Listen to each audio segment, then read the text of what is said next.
back to the HourInvite podcast. My name is Nima. I'm Aaron. And this is episode 4.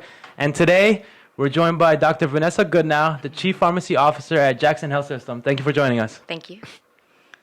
So we just want to say thank you for taking time out of your day to be here. And thank you for directing us to the correct parking garage. It was a bit hard to get there. No problem. Well, thank you both for your patience and persistence for making this happen. No, thank you. So I guess we'll get right into it. So what was one of your main goals or things you wanted to accomplish when you stepped into your role as Chief Pharmacy Officer here at Jackson? Okay. So for me, one of the most important thing was to work on the standardization across the health system. So I'm very fortunate. We have our main campus here and also 2 sister hospitals, Jackson North and Jackson South. And very shortly, we'll be opening Jackson West and Doral. So we have always functioned as a team. So that was not something new for us. We have all of the same policies, procedures. We share quite a few systems, the formulary. But in addition to that, we're very excited to roll out some additional standardizations across the health system and also support each other more, especially with the expansion of clinical services into Jackson North and South, using a lot of the programs we've piloted here at the main campus and then pull through those initiatives at the other sites. Okay. So I know Aaron jumped into it, but I want to back up a little bit. Can you tell the people a little about yourself and what in your role and what your role I was is so here at excited. I Jackson? was just too excited. I know. It is a very exciting role and position. So, because it is a new role. Yes, it's a new title. Some of the roles are similar to what I was doing in the past, and then also the new position will allow me to elaborate on some more exciting things for the future. So, a little bit about myself. I actually graduated from Nova Southeastern over 20 years ago, so very exciting, and been working in a pharmacy for over 30 years. So, I started working in a pharmacy in high school, and then that's where my interest in pharmacy came from my part-time high school job, and then after school, I was very fortunate to, I stayed on at Nova to get my PharmD. It wasn't something that was required at the time. My class actually was the last class that got the ability to choose between getting a doctorate degree and not getting a doctorate degree. So since it was going to become mandatory, I decided that I would go on and stay that additional year, get my doctorate degree. And then I was also very fortunate. One of my classmates, he encouraged me to attend one of those Why Do a Residency sessions where I met you all out again. And that actually had me thinking, too, with the profession changing and the opportunity to do some additional training. I did do a residency at New England Medical Center in Boston and really enjoyed that experience quite a bit. And then after my residency training, I actually stayed in Boston. So I worked for Harvard Vanguard. It's a large physician practice. And I was able to go to multiple primary care offices doing cost containment and some academic detailing with them, making sure that their business was performing where they needed to be and also providing some additional pharmacy support. There was also pharmacies in those practices, so it was wonderful for me to also work with those pharmacies, making sure they had all the resources that they need. They also had pharmacy residents through that program, so I was able to train with the residents, which was wonderful. And then after a few years in Boston and enjoying the snow and shoveling my car in the winter, I was actually very fortunate. So I was in Boston at the time, got a flyer that Jackson was looking for pharmacists with one of my classmates. So Marcos Figueroa's picture was on the front. They were looking for pharmacists here, and it was the winter time, so it sounded like a good time to move. Yes, to consider coming back home. So I actually worked here at Jackson as a clinical pharmacist, rounding with nephrology and geriatric services. So when I did my residency, it was in the Tufts Teaching Hospital, so I really enjoyed that academic environment. That was something that I wanted to get back into, so I was very fortunate when I came back to Jackson. It was the same exact environment. So you have multiple layers of learners. You have physician learners, you have nurse learners, pharmacy learners, and we're all able to really support each other together. After a few years here as a clinical pharmacist, there were some opportunities with a couple other roles. So I worked for the pharmaceutical industry for a little while. I worked with another health system as a clinical coordinator. And then another opportunity was here at Jackson as the assistant director for clinical services. So that was an exciting opportunity for me to come back to Jackson, an environment that I really loved and enjoyed. And then I was able to supervise all of the adult clinical pharmacists here at Jackson. You've done it all. Yes. So, and that sort of started my path here to my current role. So after the assistant director, came into the director's role for about 10 years, and now the chief pharmacy officer. So. Wow. Well, I'm trying to be like you when I grow up. So So well, you guys are actually getting a much a quicker head start. So a lot of these wonderful initiatives that you're doing are very exciting. Thank you. Thank you. We appreciate it. So in terms of expanding our roles as pharmacists, how do you think we can be better able to show our value so we can, do different things in the clinical setting as well as outside of the clinical setting? That's a great question. So I think expanding your role and doing that extra is going to be critical. So it's becoming much more competitive. Yes. So even just to get into pharmacy school is becoming much more competitive. So one thing that has worked for me, and I think as you get advice from all the amazing leaders that you both are meeting with, everybody's path's been a little bit different. So it's good for you to ask that question multiple times because the right thing to do can be very different for everyone. But what's always worked for me is always going above and beyond whatever my intended role was. So regardless of what my job description was, always making sure we did a little bit. I was always doing more than I needed to do. Okay. The same thing as a student. So exactly what you both are doing when I was a pharmacy student, making sure I was involved in the organizations. Being involved in professional organizations was always something very important to me. I cherish our profession. It's an amazing profession, but also giving back to the profession is very important too. So that's something to keep in mind is it can be a little tiring at sometimes, but always going above and beyond what you're doing and cherish every moment as an experience. So regardless whether it's a positive experience or a negative experience, take that as an experience and something that you can learn from. So I think that's the most important thing is what you're expected to do as the minimum expectation. Never consider that the standard of what you're striving for. Always go above and beyond because you will surprise yourself sometimes of how many things that you can do. And that at least has been the secret for my success is always push myself beyond of what I thought I was capable of and never limit yourself to a title or a position. So that might be your job description. That's what you're able to do, but always ask to be able to do more, help more, support other roles and functions. And keep in mind, it doesn't always have to be in that immediate area that you're in. So extending your support and help to a variety of different areas. I think that's a great way to be competitive.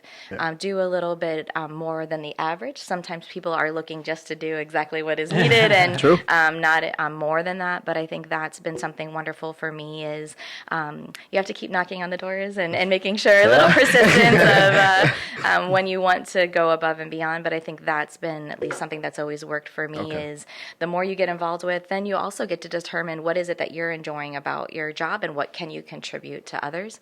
Once you find what actually feels natural and works best for you, you're able to elaborate on those. Do you think that pharmacists are seen as like they just go to work, get it done, and go home, and they don't do the above and beyond? Do you think that's lacking nowadays? Do you think that's in our profession? Because we seem to hear that from time to time. I think it depends. I'm incredibly spoiled. So I work at this amazing institution where over 20 years we've been at the patient bedside and the physician expect us to be there.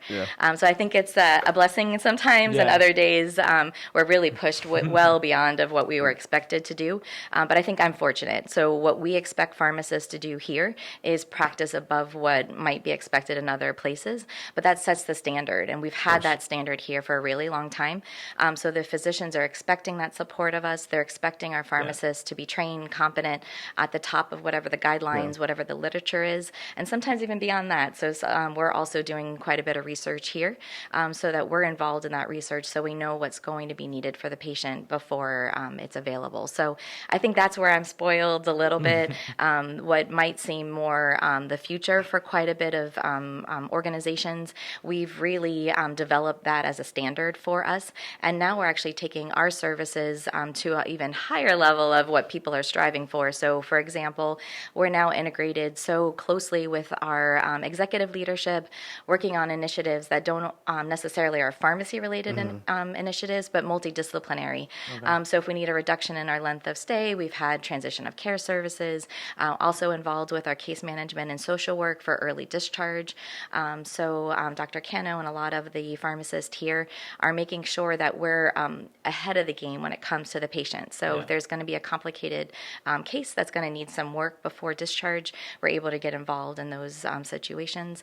And then also make sure we have all the services that our patients need. So got continual growth of our services and planning for the future. So one thing I've always enjoyed is I have a very long wish list and I try to plan as many years in advance as I can. So I am ready for whatever the future holds with a lot of initiatives, not only to grow pharmacy, but to support our health system. I think that's been one of the things things that our department really cherishes is that we feel that we are making a difference for the community and for the health system by being involved as much as we can. So we've really enjoyed that, and it's a real honor for me to be able to practice in a health system that knows what pharmacists can do. Exactly. And they asked us for initiatives. Yeah. So at the first request, it might not make sense exactly why pharmacy is involved to the outside, but very clear to us, we know we can help, we know we can make a difference. Exactly. And even if it's just the organization and structure of the other projects that we've done before, bringing through, some of those experiences and really being able to bring multiple disciplines together.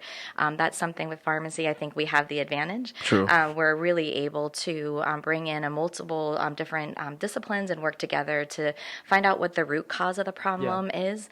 Sometimes you get caught up in the day-to-day putting fires out, but we have that wonderful insight of going as many steps back as possible to find out what is the actual issue, what caused this to be, so that we can actually address that issue as opposed to the end result. Awesome.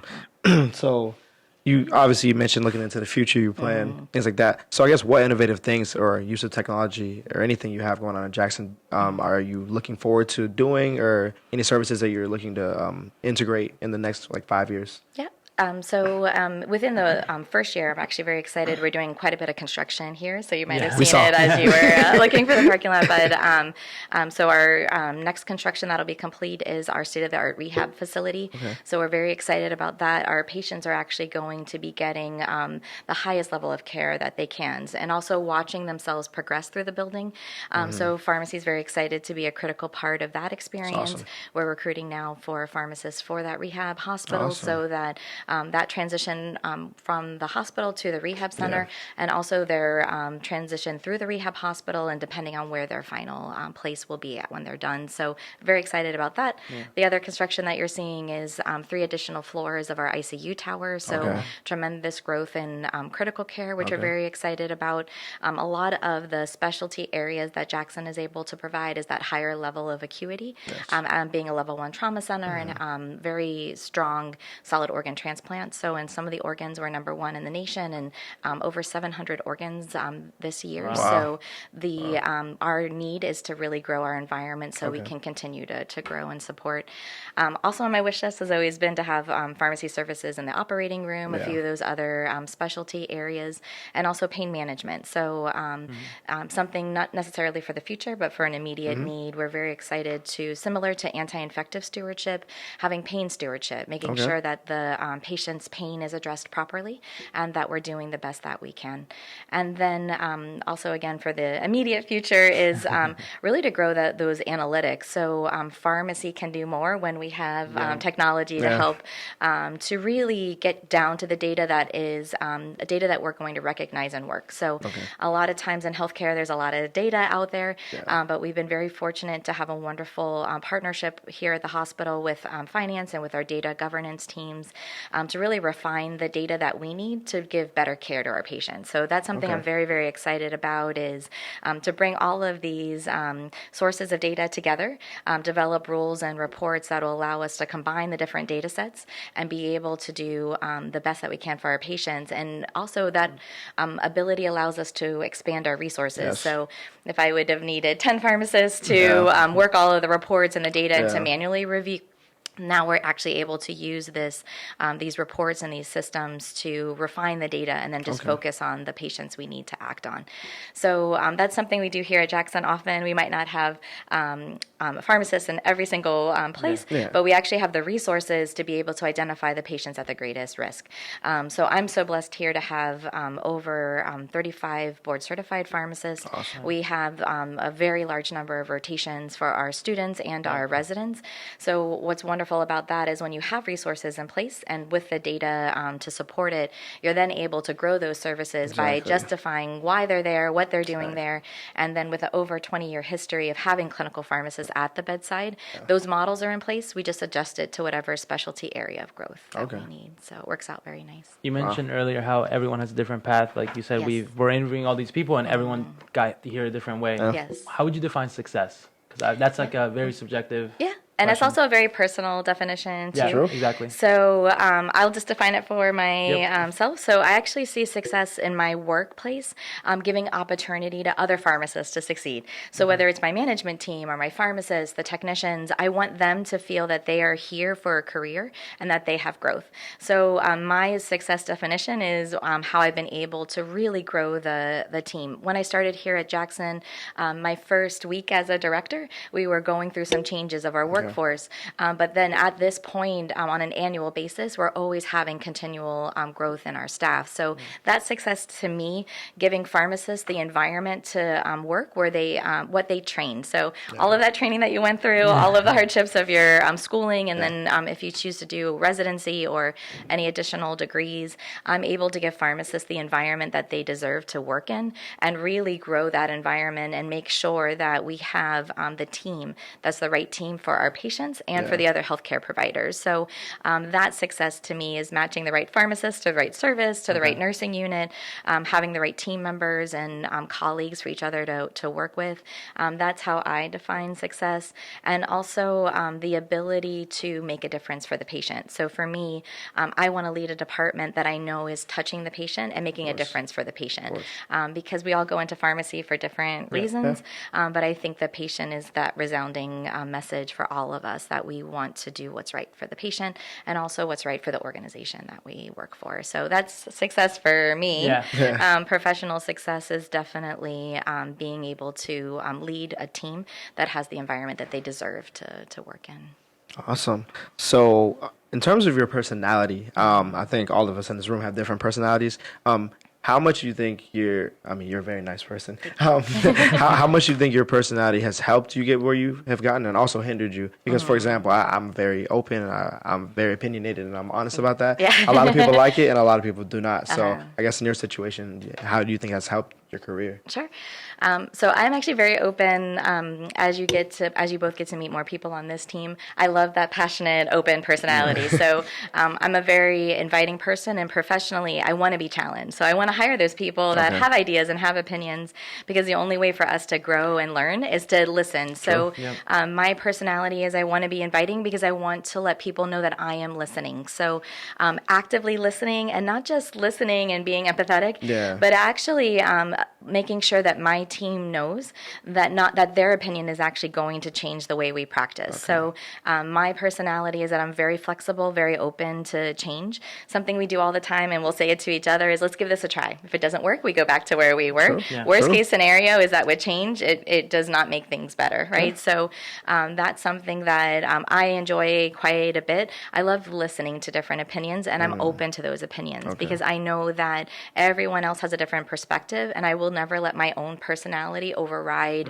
my team, because I don't want to be taking control of the situation, only using my opinion, my perspective. If I do have a strong opinion about something, I want my team to also know why I have that opinion. Sometimes sharing the insight or sharing the details.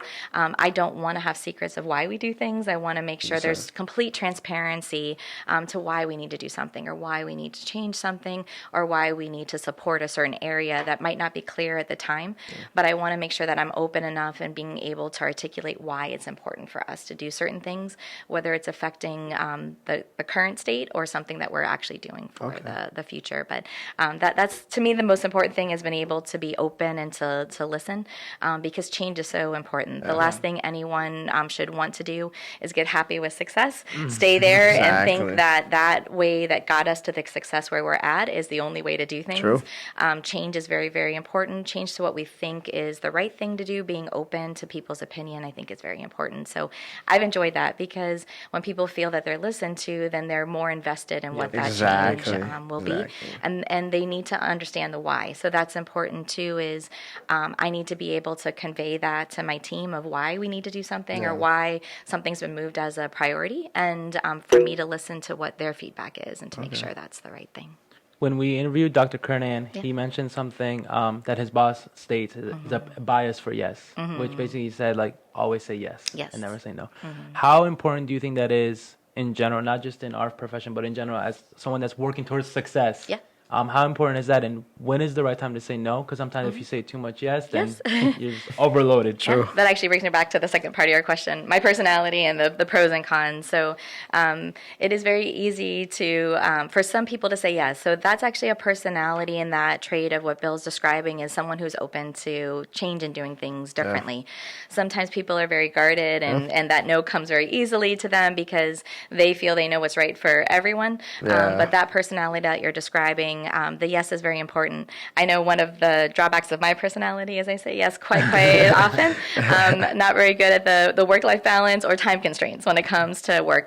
I love my work. I'm passionate about what I do, and I want to serve the community of Miami-Dade County and also serve this amazing organization. So it's making sure that you say yes, but also understanding that to take a look at what all the priorities are and say yes at the right time. So you can always say yes to everything, but then you also have to be able to organize what you're working on in a way that it all gets done. So it can get a little overwhelming at times to have that personality.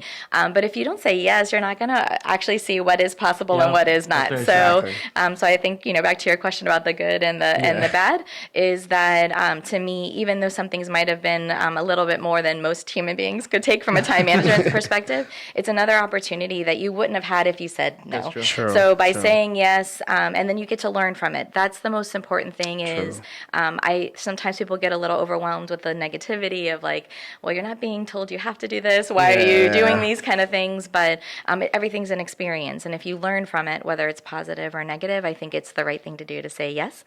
Give it a try because it doesn't hurt. And then again, that allows for that environment of change and constant progression of what's going on. So, it doesn't seem like you have much spare time since you say yes all the time. But I guess what do you do in your spare time for professional growth? Yeah, so something that started when I was a student is just the professional organization. So to me, that's very important to make time to give back to our profession. So whether it's a local, state, or national organizations, I'm very much interested in making sure I'm participating in that.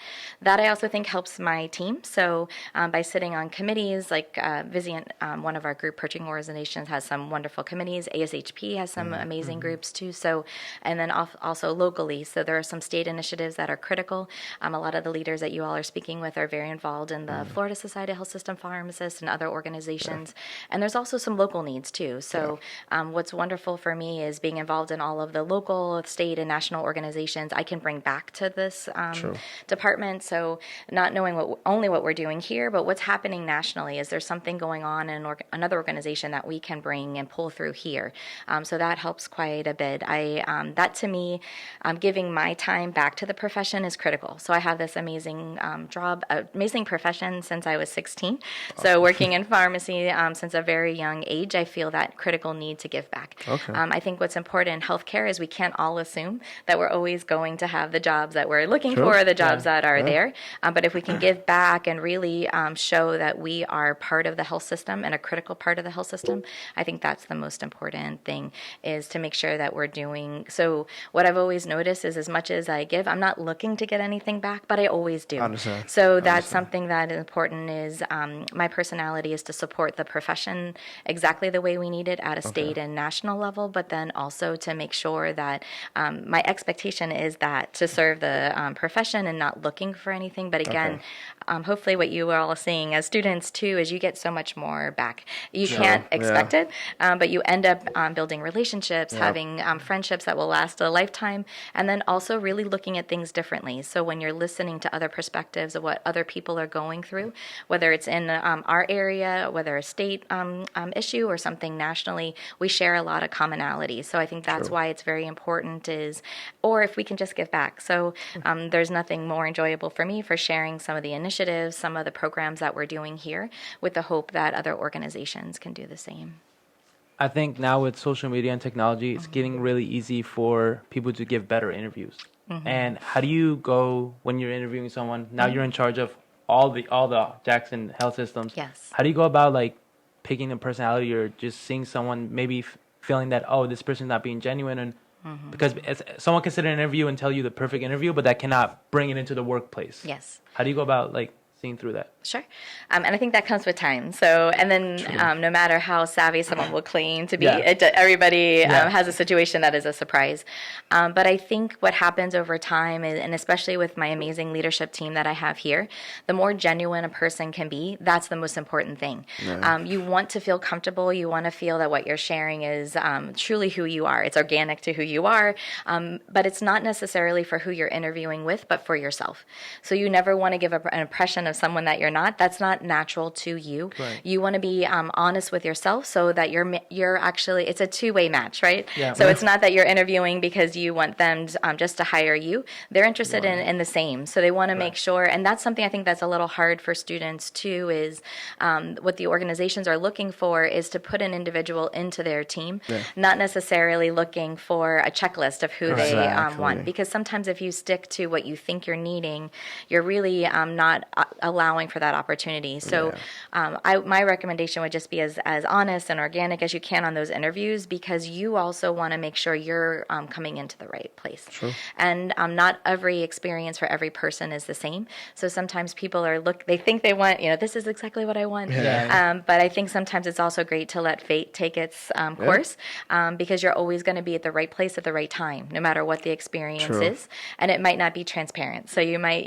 get very discouraged of why this is happening or not happening, but there's a reason. I believe there's a reason for everything, and you're at the right place at the right time for whatever was meant to be. But I think being as honest and open on an interview as possible, and if they're not excited about accepting what you are, honest and open, it's not the right place for you. So I think keep that in mind. Is sometimes so much energy is given to selling yourself to the organization that you think you need to be with, but it's actually, if you think of it as a shared partnership, they're going to be getting all of the benefits that you have to bring to the organization as much as you're going to get the benefits that they have for you. True. So you allude to teamwork a lot. So I guess how do you instill that teamwork, have everybody on board? Like there's obviously different personalities you have to work with. You have to, not everybody's going to respond to things the same way. So I guess how do you navigate that and keep it cohesive? Sure.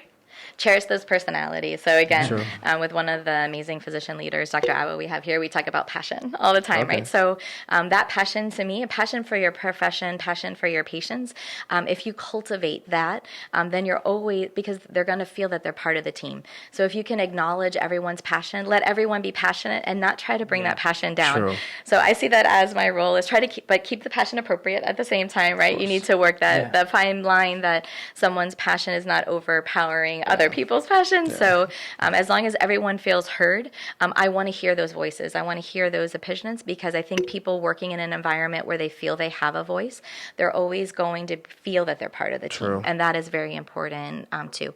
And if something needs to be addressed, outside of the group, then it can be. But I think that's the most important thing, is people need to feel heard, and they need to feel that they are recognized, regardless of whether they're here locally on the team or also those leaders that are at other hospitals too. That's something very important for me, and something I'm excited in my new role, is that all the facilities of the health system feel equally heard, and that their voice is consistent, and that the health system is one cohesive team. You're very much known in the profession. Your name comes up, everyone knows who you are. How important was networking for you when you were coming up as a student, and how important is it still to this day?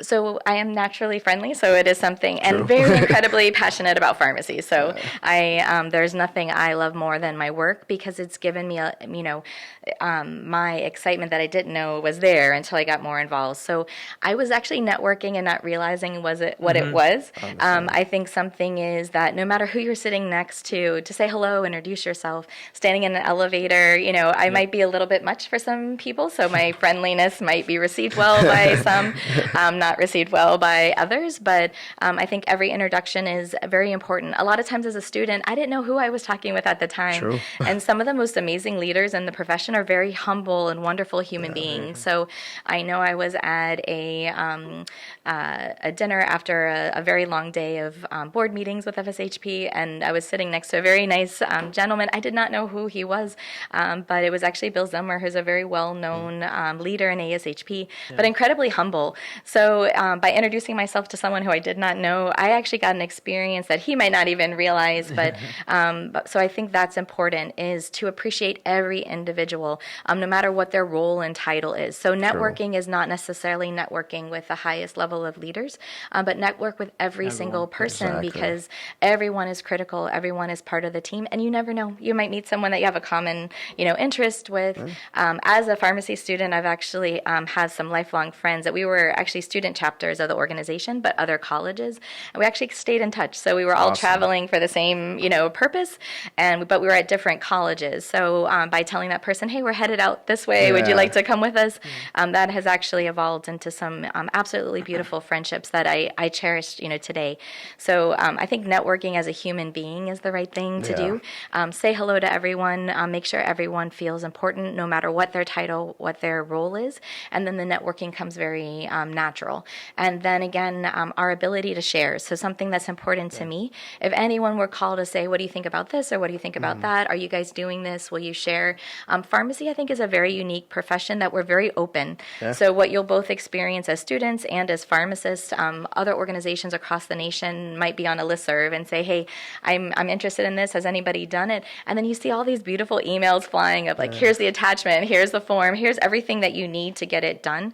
And so I love working in a profession like that there is nothing to hide, and transparency is the most important thing, so that we're honest and open about what we're doing. So what are your future plans for yourself within the next 5 years, or also here at Jackson? So what do you have planned? So I am continually planning for the future. So what I try not to do is get too excited, and knowing that things will come at the right time. So again, continued growth of the department, continued growth of our retail and specialty pharmacy. That's been very exciting for us. We just recently went through an insource, so the health system had so much trust and belief in us. They had a very large financial investment for us to own and operate and grow both our retail and our specialty pharmacy. And the future for me is to make sure that all of our hospitals have retail pharmacies, and also a lot of our clinics. I want to make sure the patients in our community have easy access to our retail and specialty pharmacies. So that's very important to me. Also growth into the quality of the care that's provided. So to me, not just having a person in a place, but also I want to make sure the quality is the best that it could possibly be. So very excited about working with the community on possibly those more education to prevent or to reduce the need for medications evenly, making sure that the community is healthy. That's very important for me also. And then some additional growth, again, as I mentioned, with the data and analytics, I think that we can actually push through some additional care where maybe all of that information wasn't available, but I think with technology and a lot of the intelligence that's out there, we can actually use the data mining to be much more efficient, and then that'll allow us to grow and expand our services. And then also just with the tremendous growth within the organization. So we're very fortunate that we're going through a time of tremendous growth, and make sure I've got enough pharmacists to help out and be there and support those changes that are available. Also expansion of our training program. So something that Jackson cherishes is our ability to train the pharmacists of the future. So again, back to your question about success, nothing gives me greater joy and happiness of watching all these amazing leaders, whether they're here or at other health systems, how they've been able to grow and really succeed and change the profession. So we have quite a bit of PGY2 specialty programs, and we have a long list of some additional programs that we'd like for the future too. So we know you recently got on social media with LinkedIn. Yes, thanks to you both. Yes. Barely. I've expanded more to my So, and thank you both for your offer. We'll do some additional work. You'll see a post after this. Yes. But is that something that you wanted to do personally, or is that something Jackson is about? How important is social media to the health system? Do you think it helps? How does it help you guys? Was that something that you were like, you wanted to step into it because it's just so big at this moment? I think a little bit of everything. So I was not that aware of it. There were a couple things. There's actually some wonderful friends and mentors I have within the organization. So I think I had set up the account. I'm not sure why I actually set it up originally. Who knows what it was many years ago. I set up mine in 2011 and never used it till like last year. Yeah, so one thing that's been nice for me is I have a residency training program myself. So one thing that comes along with change is I know that culturally that if I'm looking going to have to be looking for students or residents that are interested in training, this might be a way that they're looking for their training programs, or there might be something that they're looking for from the people that they want to train with. I think it's also been beautiful to see some of the information that's shared on LinkedIn. So there's a leadership group and a few others that I have figured out how to follow, mainly because some of my colleagues were actually sharing some posts of those organizations. So there's been some very motivational, like sometimes you're just having one of those days and you need a little, and it's actually, and it's actually been some quotes on LinkedIn where, you're sort of struggling with something and you have a very difficult decision. And sometimes watching, you just, again, it's been those days where I just take a minute and usually start a very early morning, looking for some inspiration for that day. And it's actually come through LinkedIn a couple times. Some of the, are they listening to me? Yes. Resonates to me so much. So some of those quotes and the motivations, a lot of the articles, there's quite a bit of articles there, which are wonderful. Also some training, which I haven't taken a course yet, but I've actually, I think, somehow downloaded it. So when I'm ready, I can take some of those classes too. So it's just been something that I know I need to change what my normal process is. Yeah. But it's actually evolved into this beautiful, once I actually get savvy on it, I'll be sharing quite a bit. Yes. But, and it's also been a great way professionally for me to keep in touch. So people that I've worked with, that maybe are different states or different areas, it is actually a very easy way to communicate. Or like for the last ASHB meeting, trying to say, hey, are you going to be at the meeting? Try to, very easy way to not have it get caught up in the very large number of emails, but to be able to do that.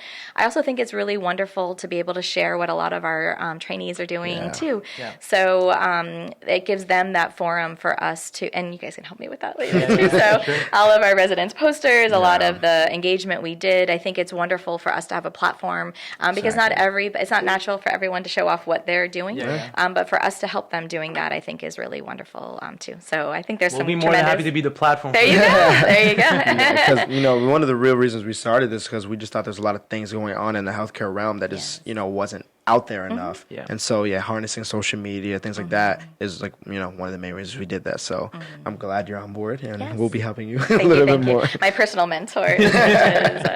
And those are great opportunities, at least for me. I think in the profession there's mentors and mentees, right? And a lot of times it actually works both ways. So I think you all are working in the role of my social media mentors. So you mentioned mid-year.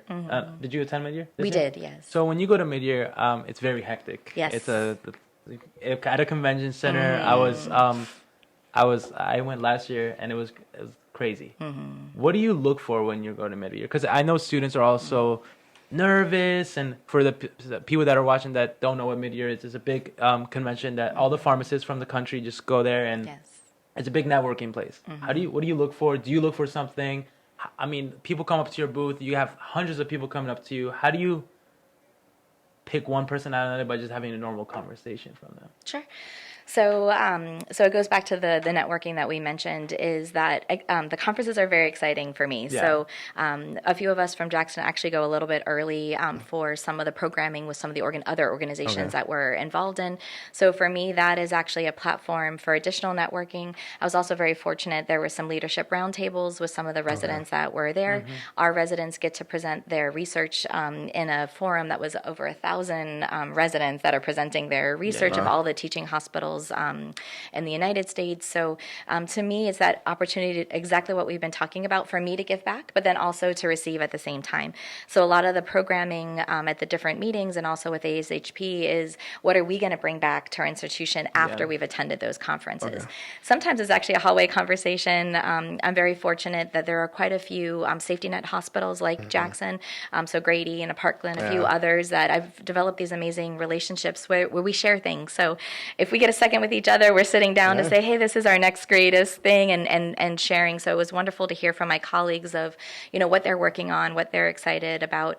ASHP is very overwhelming, so it is not unique, even to pharmacists too. I mean, the sheer size and the number. So I think they estimate between 20 to 30,000 pharmacists in a very small area. This year seemed overwhelmingly also very large. I think there were students and residents in every little hallway and corner.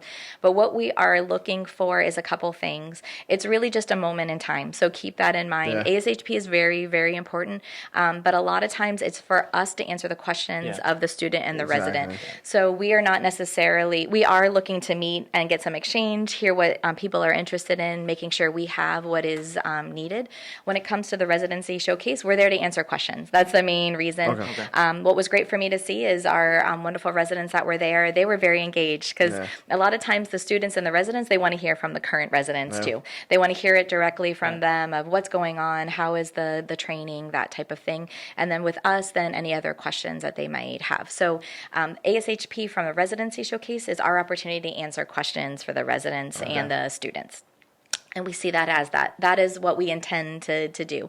If we run into a couple that are really, have something interesting, something different to say, we'll make a little note on their resume when they bring it to us. But really it's that next phase because we, of all the people that we meet, then they're going to have to make the decision of if they're not already in South Florida, is South Florida the location that they're looking for? And then also the personal placement service is absolutely wonderful for us. So we participate in PPS mainly because we can interview PGY2 resident applicants and pharmacists that we're interested in hiring from all over the United States. So for us to interview such a large number of pharmacists and residents in one place is absolutely outstanding for us and for them too, right? So then that allows someone who's looking for a job to really in one place, instead of having to fly all over the United States, knock out as many interviews as they want. So again, that's an opportunity for us to meet the candidates that are interested and also do that first level of screening of, is this someone we'd like to bring on site for a second interview, or is this someone that we feel would be better in a different role? So that's the difference, I think, between the personal placement service and between the residency showcase. Residency, we're there to answer any questions, where with personal placement, we're trying to do like a pre-screening to see of all the candidates that we interview with, which one we think is the right match. So again, it's not always transparent what each organization is looking for because every organization is looking for something different, but they need to make sure they're bringing the right individual and that they're offering the right services.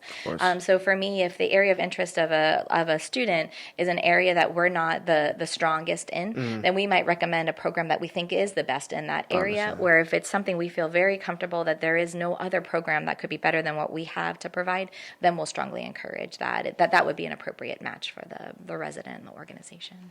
So when you see different health systems like doing, innovative things, like, groundbreaking things, do you see it as competition or do you see it as an opportunity to maybe grow from what they're doing?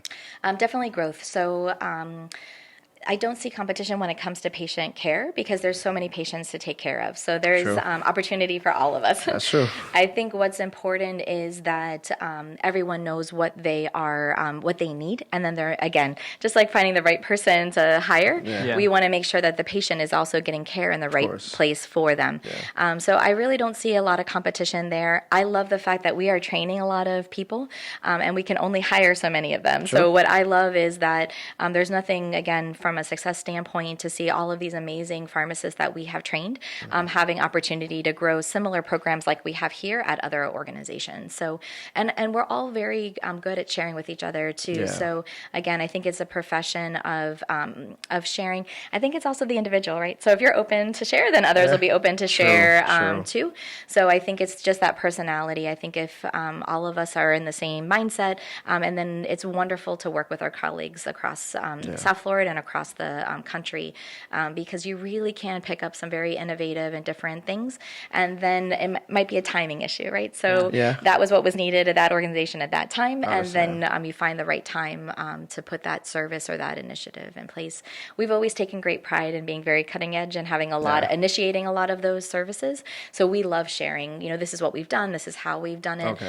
Also sharing the success and the failures to say, like, this is exactly what we thought we were supposed to do. This did not work as we expected it to be. So we actually take those lessons as seriously as success. So the things that we need to make sure that we learn from our history of, hey, we've tried this before, this did not work out so well. But I think sharing both is important. You don't want to paint a picture that everything is perfect. I think when you share initiatives or you share programs, share both sides. And also to be clear, but that it was an issue that we had, not necessarily that everybody is going to have the same issue or concern. Learning from your mistakes is the best way to learn. Definitely. But try not to make mistakes. Where do you think the pharmacy profession is going in forward? Like we said, it's changed so much. It's changing so much. What do you think is going in? I guess Jackson, as you as a chief pharmacy officer, where is it headed?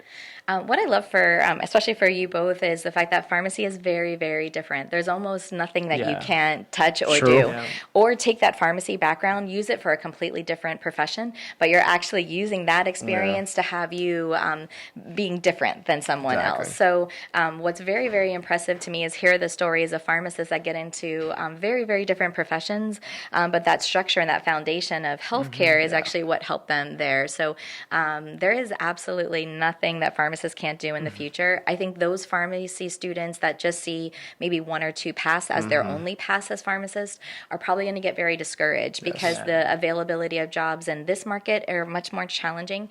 I think if you're open to travel, opens up your opportunity there. But it's really all resides on you individually. If you want to do more and you want to stand out from the crowd, there will always be opportunities for you. And that's something that's very encouraging, but it takes, you can't use the excuse of I wasn't given this opportunity. I wasn't given this opportunity. And say yes, right? And say yes. So you make your opportunities. You don't wait for them to be given to you. You make the opportunities for yourself. So I think that's very important too, is if you can stand out, there are no limits to what you can do. The healthcare profession is changing very quickly. I think, Amazon locally is opening some services. And so imagine that a pharmacist probably could not have thought in their wildest dreams the types of companies that they would be working for, or the types of companies that are interested in healthcare. So you can never go wrong with a profession that cares for patients. You just need to always keep the patient as the purpose. But then there can be any service or business that you are supporting, and with the background and the structure, what you have to go through to get through pharmacy school is a lesson in itself, right? So the diligence that it takes and the perseverance to actually get through the program is significant. But you need to actually hold on to that and use that as your passion of why you're not going to stop here. You're going to keep on going, and then making sure that whatever you define success in is very important. So everyone's personal definition of success really needs to be something that they own, and then they can keep focused on what they are looking for, and then also appreciate what other people's definition of success is too, because you can support each other. It might not be something that's personally important to you, but you can support other people in what their quest is. So I think you just have to think a little bit different than the traditional past that we had in the past. And healthcare is not the same that it was, and our future doesn't look the same. It's very exciting. Even a lot of the entrepreneurial roles, there's quite a bit of pharmacists that are taking their knowledge and experience and really creating paths that did not exist. They're actually paving their own. And then working in an organization, I think, that allows you to keep evolving and growth. That is critical. No matter what the job title is, it might not be exactly the title you were thinking that you wanted. You're going to always make sure that wherever you're at, you're going above and beyond, and that you're in an environment that's going to allow you to grow. And that's what I think is important, is don't see your future as your first job or your second job. I think people get very overwhelmed about where they're going to place in residency, or if they get a residency, or what their first job is going to be, or their first title. What's very important is the environment that you're in. So that environment that allows you to grow and allows you to go above and beyond. Any institution that sort of hinders that growth, no matter what the level is, that would not be a place that could help for the future, but a place that allows you to grow and encourages that growth. What makes Jackson stand out from the other? Well, we said you don't look at them as competition, but other health systems in the area. So one thing I think that gets all of the employees here at Jackson that we're so passionate about is our mission. So we serve our patients regardless of their ability to pay. So that is something we are so compassionate about, is we know our patients, regardless of their financial situation, are going to get the optimal care. So that is our duty. As employees here, we are serving the community, and we want them to have the best care possible. And so, whether they are VIP paying, complete cash, or whether there's someone that at the moment does not have the means to pay for their care, everyone gets the same level of care. Something I'm incredibly passionate about. And what that actually does from an economic standpoint is when you're consistent and when you have the same standard care, it does not mean that it's the most expensive care. It's the one that the literature and the evidence has shown is the best. So that's where our patients really get that benefit of us going above and beyond. Outside of the traditional pharmacy roles, we're actually developing the protocols and the order sets to make the standard of care care. So by having a very high level of care, a high standard of care for every single patient, that's where our passion comes. And then we just make sure that we're growing and expanding as quickly as the health system is. Yeah. And also that the recognition and the respect that we've had here, some of it I came into when I started as a clinical pharmacist, there were already some services here, but I've been able to take it to a completely different level, which is there's no better compliment for me. I have a wonderful friend that's a nurse manager. She a director now. If she opens a unit, she wants to know where her pharmacist is. That's good. So she's going to open a brand new unit. She can't imagine, just like having patients or beds and computers on that floor. She wants a pharmacist to be able to care for her patients. So that's a great compliment, and that environment is natural to Jackson. Also natural to the executive team. So if there is a challenge or an issue that needs to be addressed, having pharmacy involved so that we can see how can we help and what is it that we can do to really make sure that there's success for the health system. Awesome. So we're gonna bring it back a little bit. So if we were to ask, let's say, your high school classmates of who were you in high school? What type of person were you in high school? Completely opposite, I think, of what you're seeing today. I was actually quite introverted, so Really? A very different. My professional So you personality. were a pharmacist. No, I don't. Actually, I don't allow timid and pharmacists to be. It's not something that I tolerate because if we had that personality, we wouldn't have made it through school, right? So true. now what they're doing is they're exhibiting personality traits where they don't want to perform at the level that they're possible of. Fair enough. So to me, I see it as a choice. You're Yes. choosing, you're choosing to be strong and to actually be passionate about what you're doing, or you're choosing not to. So what I sort of chalk that up to is someone is making a choice to of what they feel is the right role for them, but they're not limited to that. But my high school personality.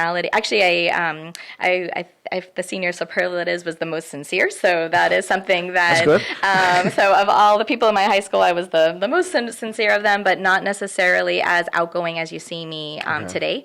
It was my career, my passion for caring for patients that's brought out a personality that I did not know was there. So I made the choice not to have your usual personality because I think that patients need to feel that the people they're receiving care from are paying attention and that they care about them.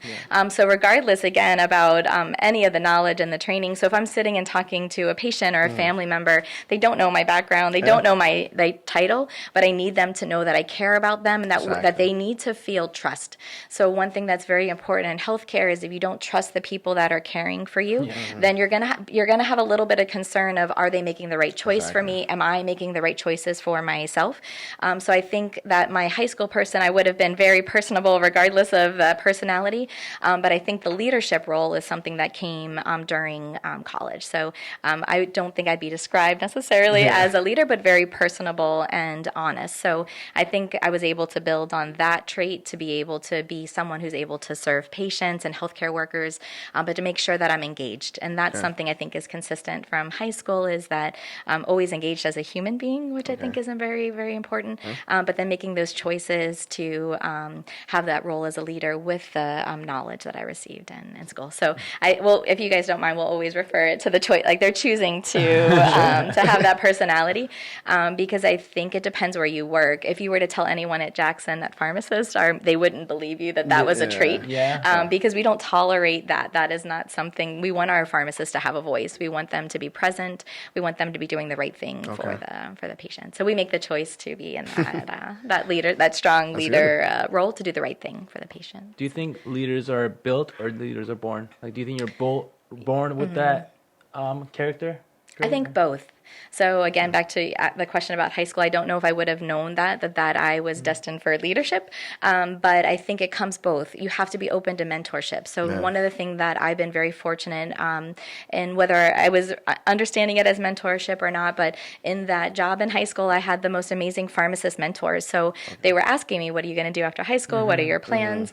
They really mentored me to consider pharmacy as a profession and really what that meant. So again, those experiences experiences for me, they when someone is able to give me that time, those are friendships. Those are lifelong friendships. If I did not have those people in my life, I don't know what my path would have been. So I'm very adamant about making sure that I'm also continuing that mentorship role. So just how I was given some great mentors, my leadership was developed by the people who helped groom me. I want to do the same. I want to mentor and develop future leaders just like I was given. So I think a little bit of both, if that answers your question. You have to have some natural ability, but then you have to have the effort and the integrity to build that. Because I think leadership it's almost like a sport, right? So you need to be constantly evolving. You need to be constantly at the top of your game. You have to be constantly willing to change, and also planning for the future, knowing what you need to do now and in the past. So if it's something that makes sense, I think you need both, a little bit of that innate ability, but then you have some natural some natural characteristics as a leader. Some people are just naturally charismatic, but at the same and have those strong leader qualities. But I think to be a successful leader, you need to do both. I'm even through my residency training program is researching and learning about leadership, styles of leaderships, ways to be a great leader. So I think that's something that's important too, is that nothing is taken for granted, and you want to continue. So you never get to a point, you never get to a title or a position that you don't still want to do more and learn more. So throughout your whole professional career, if there's one thing you can do, or if you can go back learning what you've learned now, what is one thing you do differently at the beginning of your career? Good question. One thing that I would do differently. It's very interesting. So I'm very happy professionally. So what I think, I never look at any choice. I think if you discourage yourself with choices that are made, then you can get wrapped up in a lot of negativity. Yeah, true. So for me, I think professionally, everything happened the way it was supposed to be, whether I realized that was the intention or not. So at the time, it doesn't always seem like that was the right thing, or you might spend a lot of time on decisions that were made. But I think professionally, I just wish I had more time to do more things. So I'm very happy with what I have done. But there were a lot of choices that I made that I wanted to do more, just didn't have the time. But I'm very happy with what has come. But again, at the time, there were probably some professional challenges that, did I make the right choice? Were my leaps, to different, past the right thing? But you always take every experience as a learning experience, and you evolve yourself from there. So I don't think I would change a thing. All the hours, all the nights, all the weekends, all the travel, it was worth it because of everything that I have gained, and it's been such a wonderful experience for me. More on the personal side, I think I would have liked to travel a little more, those kind of things. But now is the time. So those are the kind of things that are exciting. But professionally, it's just my personal mission. I don't regret anything because I take everything as a learning experience. Sometimes it takes a year or two to see the light of what that experience was. But again, it might not have been what I was looking for, or it might have been a little more than I thought I was capable. But it all worked out, and it was a wonderful experience and learning the whole way through.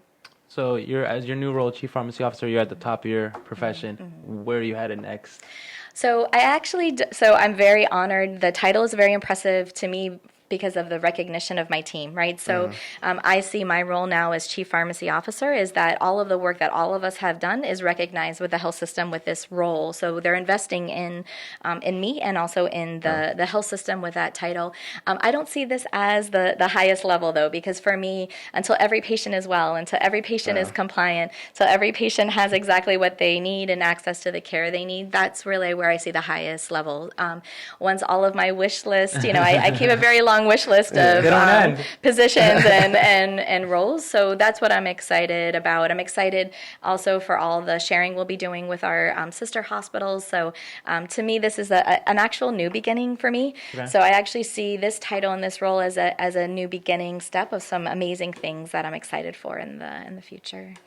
So has there ever been a moment, I guess, throughout your whole career where you're like, am I good enough to do this? Any moments of incompetence? Do you still get those moments? 100%. Okay. 100%. We do every day. Yeah. So I think you just have to find that song that you have on your that just gets What's you. What's your go-to song? We'll talk about it after. Yeah. So sometimes you just need to tell yourself you're going to be able to do it. And I think as a leader, sometimes what happens too is you build these amazing teams that have the faith and confidence in you. So there is no turning back. It's not an option. So for me, I get so excited about challenges. So or if anything, once I see something that could be, wow, this is going to be significant. This is going to be definitely a challenge for me. It actually motivates me more to make sure I don't fail. So that is something that I don't see failure as an option for myself or for my department, for the organization. There's just too much at risk. So I'm actually get excited by things that seem a little bit more overwhelming. That's good. But every once in a while, a good morning, that motivational song that it might just make you smile, but also get your confidence up there that no matter what happens, it will get done. So. You have such a big team at Jackson. How do you, and they're different personalities, obviously, of two people that work for you. How do you go about dealing with issues that come into the team? Like maybe someone has a strong personality, they want to say something, they want to put something across, but the other people don't agree with it. Yes. How do you go about dealing with it? Do you just have them deal with it? Do you step in? There's usually two ways, and sometimes it's a combination of both. Sometimes it's one or the other. So some situations, I actually feel that the group needs to work it out themselves. So sometimes I'll notice to say, like, okay, I think there's an issue here.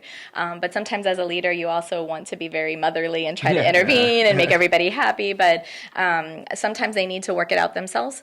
Sometimes I will need to intervene depending on the situation, or sometimes it's a combination of both. Okay. But a lot of times I want to give them the ability to work it out the way that it works best for them. So for me, when you hire a bunch of very passionate people and a very passionate personality, the noise level does get a little high. But I'm just looking for that right moment that as long as it doesn't exceed what's professional and appropriate, it's all good because we all respect each other. Correct. So I think as a leader, I have to hire people that are coming in with quality and integrity and competence. So for us, that competence is respected regardless of you might not agree with them personally at that moment of the way they want to do something or how they're doing it or something that they said. But at the end of the day, we respect each other because we know there's compassion and that there's integrity and also competence there. So I think those are the critical values that really make the team work. Some days are good days, some days are not. But at the end of the day, we respect each other and we care for each other because that's really something that's very important too, is you want to be part of a team that actually cares for how you are and what's going on at that time. Sometimes it's not work related. And I think if you can respect that and get to know people that whatever their situation is, we respect each other for whatever everyone is going through. And then you can address, if it needs to be addressed, it does. If it doesn't need to be addressed at that moment, sometimes coming back to it later on is the right thing to do. Okay. And I just wanted to end with this question. What are you most proud of in professionally or personally? What are you the most proud of what you've done or I can answer one for each. So professionally, I am so proud of, my amazing team. I think a lot of us did not know what we had in us to make this work. I'm also very proud of how when we do train someone, what they're able to do. So when I see someone, accepted into a position, it's really such a pride and joy that I'm so proud of every accomplishment that everyone does. And it doesn't matter what level that accomplishment is. Sometimes it might just be one thing that they were to get an interview, right? So it doesn't have to be that you're receiving a directorship at a large hospital. I get so much excitement out of that as much as someone who lets me know that they were able to get the interview that they wanted, for residency. So that's definitely something that I'm very, very proud of. And I get such joy of other people succeeding. It's very, very important to me. And then I'm very excited about making sure I'm succeeding at home too. So I have the most amazing family. I could not imagine a better life. So I'm very, very, very happy and so honored to have both wonderful career and a wonderful family. So, and making sure that I make sure that they both know they're equal. Yeah, that's tough. Yes. Is there anything we haven't touched on that you want to tell the people? Anything? No, I think you touched on it all. I know that there might be a little bit of discouragement out there for the students. I know the competition, one, to get into school, get into whatever their next step is, or even a job, right? So, but it's that extra effort. So whoever is working for it, instead of having a list of excuses of why they can't succeed, have that list of all the things that they've done to be better than the norm. That's your ticket to anything that you need. There's always going to be a role for pharmacists. It's just a little bit more competitive. I think doing something that you're passionate about is going to allow you to make sure you are successful because it's in your heart and it's what you want. So no matter what the title is, if you can still do what you're passionate about, you'll always be successful. And also being in tune to what the needs are in healthcare. So sometimes you might still have your passion, but you need to be passionate about two things. The one that will help support employment, and then the one that you have always that you want to get exposure to. So I'm not discarding how competitive it is. I don't want to seem like it's as easy as, doing a couple extra things. It is hard, but exactly, the things that you all are doing with meeting people, introducing yourselves, you're standing out from the crowd, and that's very important. And I think you're going to actually enjoy your success more because you had to work for it, right? Exactly. So maybe in years Very past true. where they just needed a warm body and it didn't matter, you should feel success in no matter what your next steps are because it's where you're supposed to be at that time. So. Well, thank you so much for joining thank us. you. We really appreciate it. I know you're super busy. You guys did a great job. So your professionalism and your persistence, it really stands out and it's appreciated. So. Thank you so much. so Thank you. Well, make sure you guys all go follow Jackson Health on social media. And most importantly, add Dr. Goodnow on LinkedIn. Yes. You may not get a response in like 2 weeks. Persistence. Just be patient. Be patient. But we appreciate you guys for tuning in. My name is Nima. I'm Aaron. And this is the HourInvite podcast.